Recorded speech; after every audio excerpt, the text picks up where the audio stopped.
пак ќе се навратам на германско-полската комисија.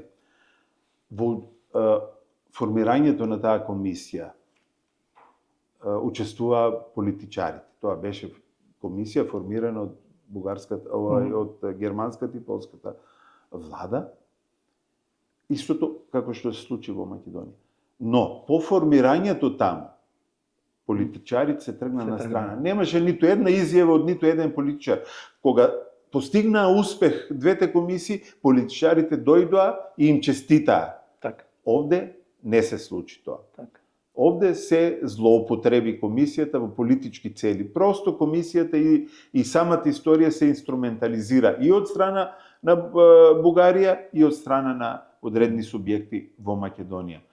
И во овој момент јас би рекол, јас тоа го кажав и во 2020 година, мислам дека во овој момент работата на комисијата е најдобро да биде замрзната.